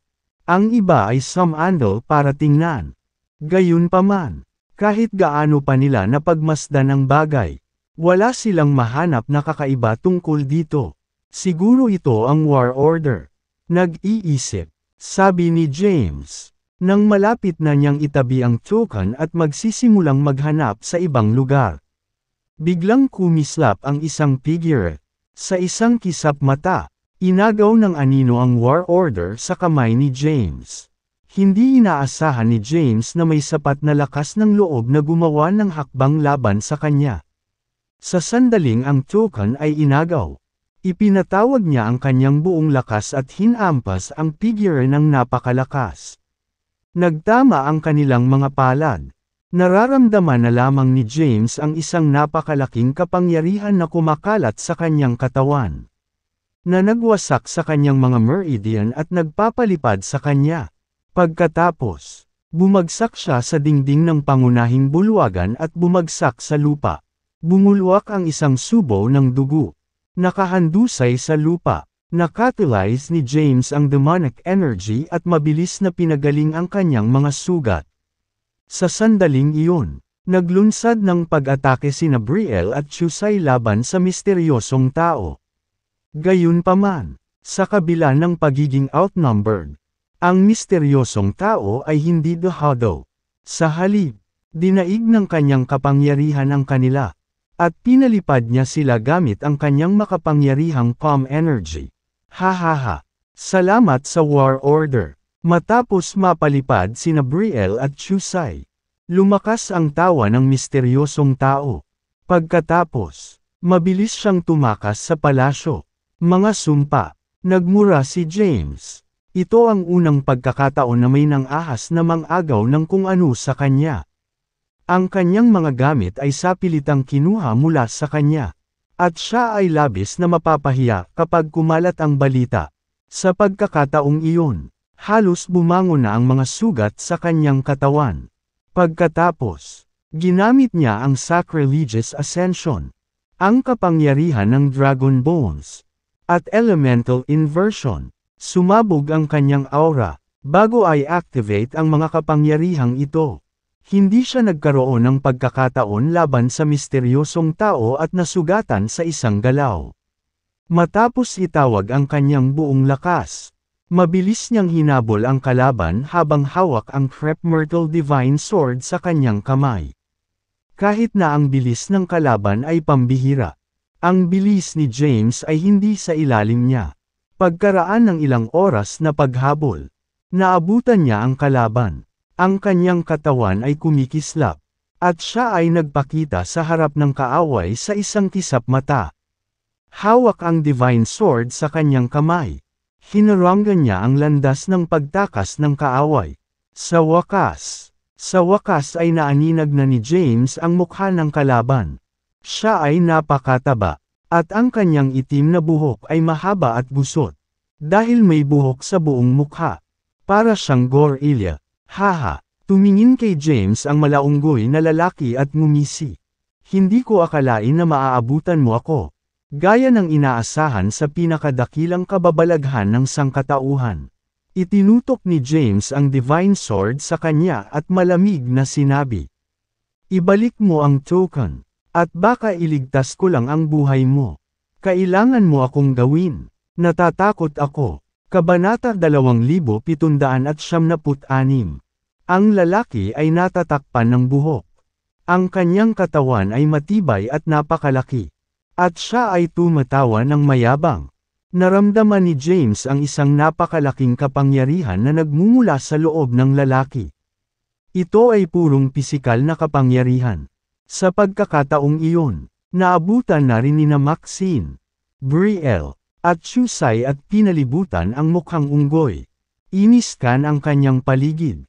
Nakangiting sinabi ng lalaki, "Ganggang up on me." Utos ni James. "Bumalik ka." Sumunod naman ang iba. "Mayroon kang mga bola. Kailangan kong sabihin." Tumawa ang lalaki at sinabing, "Ibabalik ko ang token kung matatalo mo ako." Pagkasabi noon, kumislap ang kanyang katawan, at sinugod niya si James sa hindi pangkaraniwang bilis. Nang makitang walang armas ang lalaki, inimbak ni James ang Divine Sword at itinaas ang kanyang kamay upang harangan ang kanyang pag-atake. Nagsalpukan ang kanilang mga kamao. Ramdam ni James ang isang napakalaking kapangyarihan na kumakalat sa kanyang braso at sa kanyang buong katawan. Napaatras siya, at sabay na umikot ang blood energy sa kanyang katawan. Nang malapit na siyang bumulwak ng isang subo ng dugo, sa pilitan niyang isinubo iyon pabalik. Napaatras din ang malaunggoy na lalaki. "Ha?" Pagtingin kay James na napaatras, gulat na tanong niya, "Not bad. Ang iyong kapangyarihan ay higit na higit kaysa dati." Namamanhid ang braso ni James. Pagtingin sa malaunggoy na lalaki, binibigkas niya ang bawat salita. "Sino ka? Bakit mo inagaw ang token na hirap kong hinanap? Makinig kang mabuti, anak." Napatingin ang lalaki kay James. Puno ng pangungutya ang tono nito. "Ang pangalan ko ay Milo Laszlo. Ang aking orihinal na anyo ay isang demonic ape." "Isang demonic ape?" Natigilan si James. "Tama iyan," sabi ni Milo. "Miyembro ako ng kilalang primordial ape race." "Siya nga pala. Ang sacrilegious ascension na iyong nilinang ay isang lihim na sining ng ating lahi. Nang makita mong nilinang mo ang signature cultivation method ng ating lahi, nagpasya akong palalayain ka. Kung hindi, higit pa ang ginawa ko kaysa bawiin mo ang war order." Nang marinig ito, nawala sa pagmumuni-muni si James. Malakas si Milo, lalo na ang kanyang pisikal na lakas, na kung saan ay nasa ika-10 yugto ng Sage rank. Ang gayong pisikal na lakas ay nakakatakot. Hindi lang iyon, ngunit tiyak na bihasa rin siya sa sacrilegious ascension. Alam ni James na hindi siya maaaring magwagi sa isang laban. Bukod pa rito, ang sacrilegious ascension ay may malalim na koneksyon sa primordial ape race. "Ayaw mong kitilin ang iyong buhay. Umalis ngayon." Pagkasabi nun, nawala si Milo nang walang bakas. Hindi nagpahabol si James. Lumapit si Chusai sa kanya at nagtanong, "Pinapaalis ba natin siya ng ganoon lang? Hayaan mo siyang kunin ang token. Dapat ay marami pang war orders sa mga guho ng Ancient Heavenly Court. Maghanap na lang tayo sa ibang lugar." Ipinakalat ni James ang elemental inversion, sacrilegious ascension, at ang kapangyarihan ng mga buto ng dragon. Pagkatapos, humiga siya sa lupa upang pabutin ang kanyang nabasag na gulugod. May ilang dahilan kung bakit hindi siya naghabol. Ang isa, ang sacrilegious ascension, ang signature cultivation method ng primordial ape race, ay nakalutas ng maraming krisis para sa kanya. Itinuring ni James ang pagpapalam sa kanya bilang pagbabalik sa lahi ng demonic ape. 2. Kahit lumaban siya, baka hindi siya magkaroon ng pagkakataon. Kaya naman pinili niyang ibigay ang token. Dahil hindi kumibo si James, hindi agad kumilos sina Brielle at Chusai. Alam nila kung gaano katikot si Milo. Kahit na sila ay pinagsama-samang puwersa, maaaring hindi sila magkaroon ng pagkakataon. Hindi nagtagal, muling bumangon ang mga sugat sa katawan ni James. Tumayo siya at sinabi, "Bumalik tayo sa palasyo at maghanap muli." Bumalik sila sa palasyo, dahil nasira na nila ang porma sayon ng golem sa loob ng palasyo. Hindi na sila inatake ng mga golem nang pumasok sila muli. Pinili nilang hindi hanapin ang pangunahing bulwagan ngunit sa halip ay hanapin ang iba pang mga palasyo. Ang Alchemy Chamber, Kabanata 2777. Dumating sila sa pintuan ng isang palasyo. kung saan nakasulat ang ilang mga sinaunang karakter. Tumingin si Maxine sa mga tarangkahan at sinabing, James, dito dapat itago ng Diyos ng digmaan ng Ancient Heavenly Court ang kanyang elixir. Ma'am, tumango si Chusai at nagsabi, ang mga elixir ay kapaki-pakinabang para sa lahat ng mga magsasaka. Sana may natitira pang elixir sa palasyong ito. Kung makakakuha ako ng kahit ilan sa mga ito, ito ay magiging isang dakilang probidensya. Tingnan natin ang paligid. Naglakad si James papunta sa pinto at itinulak iyon. Crack! Bumukas ang pinto. Sa sandaling iyon, isang nakakaakit na halimuyak ang nagmula sa loob. Sobrang concentrated ang bango na nagpasigla sa katawan ni James. Ang kanyang mga pores ay lumuwag at bamuka. Galit na hinihigop ang kapangyarihan na nakapaloob sa loob ng halimuyak. This smells so good. What concentrated power! Gulat na gulat ang iba. Tumingin si James sa alchemy chamber. Ilang daang metro kwadrado lamang ang laki ng silid. At maraming mga aparador sa loob. Sa mga aparador ay may ilang maliliit na drawer, kung saan may nakasulat na mga character. Gayunpaman, hindi maintindihan ni James ang kahulugan ng mga salitang iyon. Pumasok siya at casual na binuksan ang isa sa mga drawer. Wala sa loob. Ganun din ang ginawa ng iba pero wala naman. Ang mga labi ng herb powder ay matatagpuan sa loob ng ilan sa mga drawer. Marahil ang elixir ay natunaw pagkatapos ng mahabang panahon na lumipas. Ha! Bulalas ng isang tao. Nang marinig ito, napalingon ang lahat kay Brielle. Nagbukas siya ng drawer, naglabas ng isang makinang na bote, at nagbuhos ng gintong elixir mula sa loob. Ang elixir ay kasing laki ng hinlalaki. Nagradiated ito ng nakakasilaw na gintong liwanag at naglabas ng nakakaakit na halimuyak. James! May buo na elixir. Sumigaw siya. Naglakad si James papunta sa kanya. At ganoon din sina Maxine at Chusai. Napatingin ang dalawa sa drawer. Ang elixir ng siyam na kamatayan. Sabi ni Maxine, "This is the elixir of 9 deaths." Tanong ni James, "Ano iyon?" Sabi ni Maxine, "Paano ko malalaman? Isinasalin ko lang ang mga salita dito." Tumingin si James kay Chusai at nagtanong, "Narinig mo na ba ito dati?" Umiling si Chusai at sinabing, "Hindi ko pa ito narinig. Ito ay isang bagay mula sa Ancient Heavenly Court Age kung tutuusin." Sabi ni Maxine, "Karamihan sa elixir dito ay na-corroded at natunaw na.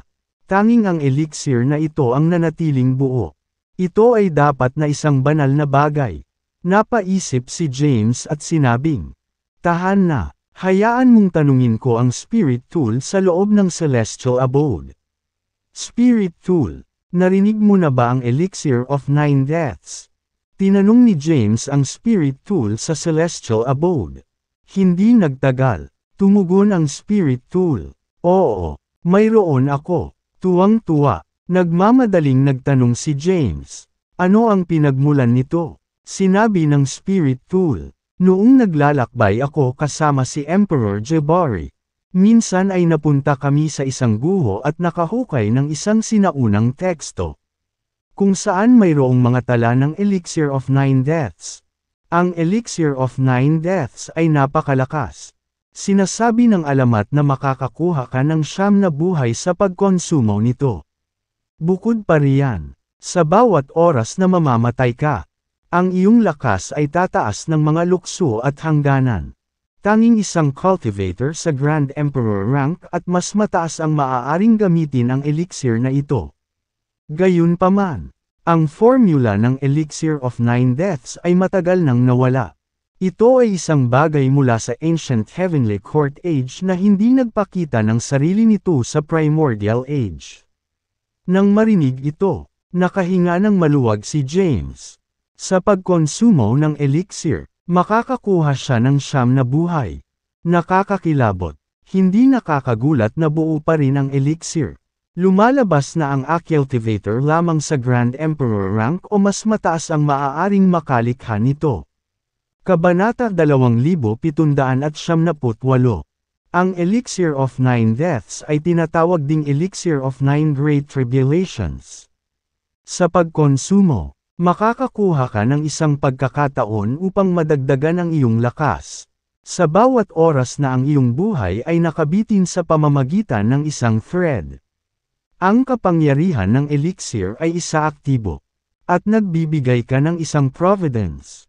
Magkakaroon ka ng kabuuang 9 na providences.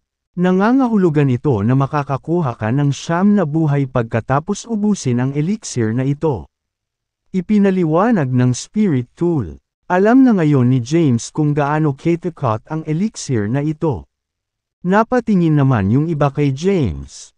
Tanong ni Brielle, "So, ano ang natutunan mo?" Isinalaysay ni James ang buong katotohanan. Nang marinig ito, natigilan si Brielle. Tanong niya, seryoso?"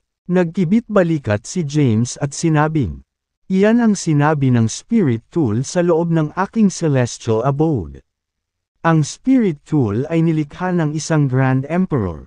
Sa Primordial Age, naglakbay siya sa malayo at malawak na kasama ng Grand Emperor. Kaya naman, napakatalino niya. Kung tungkol sa authenticity ng kanyang mga sinasabi, hindi ko matiyak. Ibinigay ni Brielle ang elixir kay James na may matangkad na ngiti at sinabing, "Para sa iyo, darling." Natigilan si James. Bakit? Ayaw mo nito?" Nawala ang ngiti sa mukha ni Brielle. At malamig niyang sinabi, "Ito ay bihirang elixir. Hindi ko ito ibibigay kahit kaninong lang. Kung wala ka nito, aangkinin ko na lang ito bilang akin." Sabi ni James na seryoso ang mukha. "Dahil ikaw ang nakahanap nito. Dapat sayo." Bilang karagdagan, ang elixir ay may mga kahanga-hangang katangian. Dapat mong kunin ang elixir para sa iyong sarili. Tinanggihan ni James ang alok ni Brielle. Hindi dahil ayaw niyang makuha ang elixir, kundi dahil siya ay isang tapat at matuwid na tao. Dahil si Brielle ang nakahanap ng elixir, ito ay nararapat sa kanya. Kunin mo na lang. Pilit na isinuot ni Brielle ang elixir sa kamay ni James at seryosong sinabi sa kanyang mukha, "You're the greatest figure of humanity. Not to mention that you possess a terrifying curse. Baka mawalan ka ng buhay balang araw. Ang elixir na ito ay mahalaga sa iyo. Miss, minumura mo ba ako ng paikot-ikot?" Naiinis na sabi ni James. "Oo, ako," sabi ni Brielle. "Sige, itigil mo na ang pagtalikod sa akin at kunin mo na ang elixir." Dahil iginiit ni Brielle, hindi nararapat na tanggapin ni James ang kanyang alok. "Kung gayon, may utang ako sa iyo." Kinuha ni James ang elixir. Saka lang ngumiti si Brielle. Pagkatapos, ang iba ay nagpatuloy sa paghahanap sa ibang lugar. Gayunpaman, ang elixir lamang ang nakita nila sa loob ng alchemy chamber, habang hawak ni James ang elixir of nine deaths sa kanyang kamay. Naramdaman niya ang mahinang init at ang napakalawak na kapangyarihan na nasa elixir. Sa pagkonsumo nito, ang kanyang lakas ay lubos na lalakas. Ang pagkonsumo ng elixir paminsan-minsan ay hindi makakaapekto sa mga pundasyon ng paglilinang. Ang boses ng Spirit Tool ay nagmula sa loob ng Celestial Abode. Alam ng Spirit Tool na gustong ubusin ni James ang elixir. Gayunpaman, sa parehong oras, nababahala na siya sa kanyang lakas ay tataas ng masyadong mabilis. Sa gayon ay nakakaapekto sa kanyang mga pundasyon. Matapos marinig ang payo ng Spirit Tool, naniwala si James na dapat niyang ubusin ang elixir. "Dapat kayong maghanap sa ibang lugar habang ako ay nakahanap ng isang lugar para pumasok sa isang closed-door meditation at ubusin ang elixir," sabi ni James pagkatapos ng maikling pagmumuni-muni. Dahil hindi gaanong mahalaga ang kanyang ranggo, kung isa sa alang-alang na kamakailan lamang ay naabot niya ang sage rank. Nagkaroon ng malaking pagkakaiba sa pagitan niya at ng iba pang mga kababalaghan sa universo. Dahil dito, kailangan niyang pataasin ng husto ang kanyang lakas sa maikling panahon. Sa ganoong paraan, makakalaban niya ang ikatlong Providence. Napatingin si Maxine kay James at nagtanong. Dito, Ma'am, tumango si James. Sige na, sabi ni Maxine. Mamamasyal tayo dito. Siguro, hindi sila sinundan ni James. Sa halip, bumalik siya sa palasyo at dumating sa pormasayon ng golem bago umupo sa isang lotus na posisyon sa lupa. Tumingin sa elixir sa kanyang kamay. Tinanong niya, Spirit Tool, maaari kang lumikha ng time formation. Isipin na tapos na. Ang boses ng Spirit Tool ay nagmula sa Celestial Abode. 2/3. Pagkatapos, ang mga mahiwagang karakter ay nagkatawang tao sa pagkanta sa paligid ng daliri ni James habang nagtipon upang bumuo ng isang time formation. Kabanata 2779. Salamat, Spirit Tool. Puno ng pasasalamatan si James. Pagkatapos, nang walang pag-alinlangan, nilunok niya ng buo ang Elixir of Nine Deaths. Habang bumababa ang elixir sa kanyang lalamunan, may mainit na agos na damaloy sa kanyang katawan. Ang mainit na agos na ito na nagtataglay ng napakalawak at puro kapangyarihan ay kumalat sa kanyang mga paa at katawan. Bumukas ang mga pores ni James. At bumuhos ang ginintoang liwanag. Unti-unting lumutang ang kanyang katawan sa hangin na parang umaakyat sa langit. Napakalaking kapangyarihan. Tulad ng inaasahan sa isang elixir na pinino ng isang cultivator sa Grand Emperor rank at mas mataas. Huminga ng malalim si James. Nang walang anumang pag-aalinlangan. Nag-catalyze siya ng isang cultivation method at galit na hinigop ang enerhiya sa loob ng kanyang katawan. Na ginawang Sage Energy. Ang Elemental Inversion Formation ay nakasulat sa kanyang katawan. Sa makatuwid, kahit na hindi siya mag-cultivate, ang Elemental Sage Energy ay tataas pa rin ng tuloy-tuloy. Gayunpaman, pagkatapos tumawid sa Sage rank, magiging napakahirap na makamit ang isang pambihirang tagumpay ng hindi nakakakuha ng Providence. Nagsimulang lumabas ang kapangyarihang nakabaon ng malalim sa ilalim ni James. Hindi nagtagal. Naabot niya ang tuktok ng unang yugto ng Sage rank. Nararamdaman niya ang mga kulay abong ulap na lumilitaw sa kalangitan, na humaharang sa nakapalibot na Empyrean spiritual energy. Dahil dito, hindi na niya maipagpatuloy ang pagsipsap ng enerhiya. Alam niyang may lumitaw na realm barrier. Para patuloy na maabsorb ang Empyrean spiritual energy para madagdagan ang kanyang lakas. Kailangan muna niyang lampasan ang realm barrier. Matapos masira ang hadlang, makakamit niya ang isang pambihirang tagumpay. Pahinga, galit na itinaas ni James ang kanyang mga kamao. At nagkaroon ng napakalaking kapangyarihan habang hinahampas niya ang kanyang mga kamao. Ang realm barrier ng unang yugto ay agad na nabasag. Sa tiyak na sandaling iyon. Isang makulay na liwanag ang bumaba mula sa langit at bumalot sa kanya. Pagkatapos, lumitaw ang selyo sa loob ng kanyang katawan. Kung wala ang selyo, ito ay dapat kapag ang kanyang sage energy ay pumailanglang.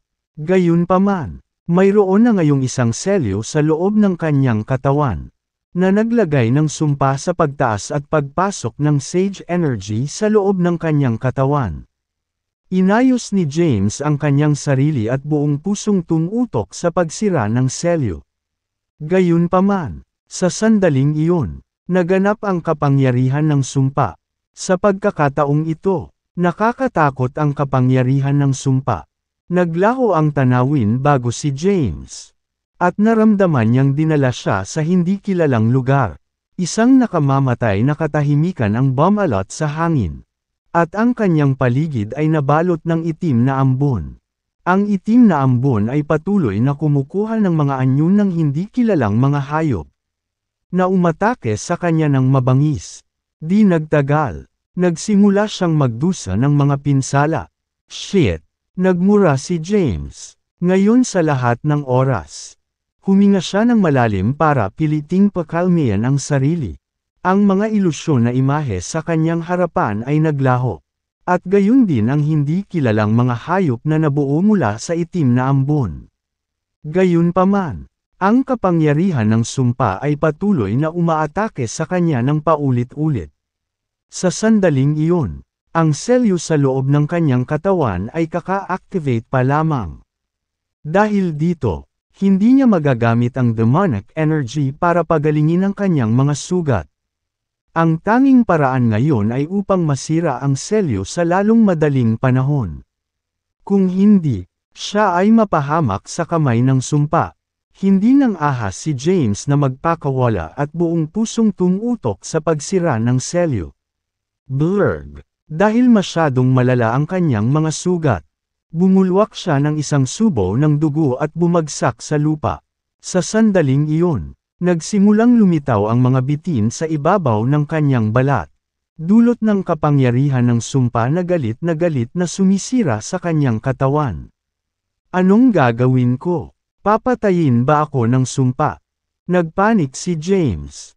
Kabanata 2800. Hinigup ni James ang kapangyarihan ng Elixir of Nine Deaths para basagin ang realm barrier.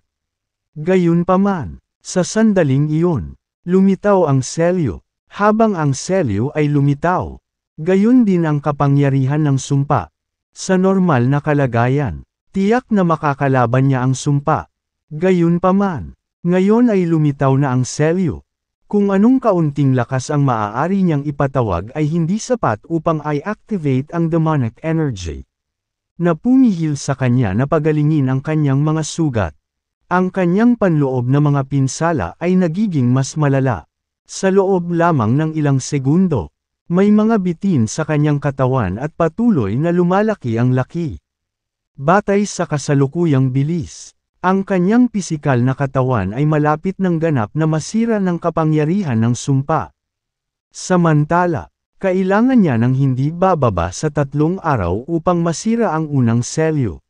Sa pamamagitan lamang ng paglagpas sa unang selyo ay na-activate niya ang demonic energy upang pagalingin ang kanyang mga sugat. Napuno ng pangangilabot si James habang lalong lumalabo ang kanyang paningin. Gayunpaman, hindi niya nakalimutang hampasin ang selyo ng paulit-ulit sa bawat onsa ng lakas na maaari niyang makuha. Gusto niyang basagin ang selyo at magbukas ng higit na kapangyarihan. Bumagsak siya sa lupa at dahan-daang pumikit. Humihina ang kanyang pulso habang lumalala ang kanyang kondisyon. Nang bumagsak sa lupa, naglabas ng itim na aura ang kanyang katawan. Mamamatay na ba ako? Nadismaya si James. Hindi niya ginustong mamatay ng ganoon lang. Marami pa siyang dapat gawin. Gayunpaman, wala siyang kapangyarihang gumawa ng anuman. Sa huli, nawalan siya ng malay. Isang araw matapos siyang mawalan ng malay, biglang lumitaw ang napakalaking kapangyarihan mula sa loob ng kanyang katawan. Ang kapangyarihang ito ay agad na nabasag ang selyo sa loob ng kanyang katawan.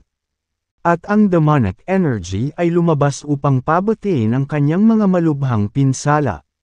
Samantala, ang kanyang sage energy ay nagsimulang tumaas ng mabilis. Ang kanyang ranggo ay tumaas mula sa ikalawang yugto ng sage rank patungo sa ika-4 na yugto. Unti-unting natauhan si James. Kaagad, naramdaman niya ang napakalaking kapangyarihan sa loob niya. Ano? Natigilan siya. Ako ay buhay.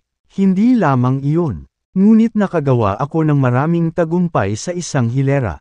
Ano ang nangyayari? Natarante si James. Pagkatapos, bumungad sa kanyang mukha ang realisasyon. Oh, tama. Ito siguro ang kapangyarihan ng Elixir of Nine Deaths. Sa pagkonsumo, ang elixir ay magliligtas ng buhay ko hanggat hindi nasa panganib ang buhay ko. Hindi lang iyon, kundi lalo pang nadagdagan ang lakas ko. Naalala ni James ang elixir. Bulalas niya. Anong mahiwagang elixir? Hindi niya akalain na makakaranas siya ng near-death scenario at maliligtas siya ng Elixir of 9 Deaths. Kung hindi dahil sa elixir, napatay na sana siya nang lumitaw ang kapangyarihan ng sumpa habang gumagawa siya ng isang pambihirang tagumpay. Huminga siya ng malalim. Pagkatapos, nakatalyze niya ang Sage Energy sa loob ng kanyang katawan, na mas malaki kaysa dati. Dahil nag-aalala siyang hindi matatag ang kanyang ranggo, sinubukan niyang pigilan ang kapangyarihan sa loob ng kanyang katawan. Gayunpaman, ang kapangyarihan ay dalisay at puro, at hindi niya ito nagawang pigilan. Mukhang hindi pa unstable ang ranggo ko sa ngayon. Bulong ni James sa sarili. Lubos na nakahinga. Nasa ika-4 na yugto ng Sage rank. Batay sa kasalukuyang bilis, malapit na akong maabot ang 33rd stage ng Sage rank.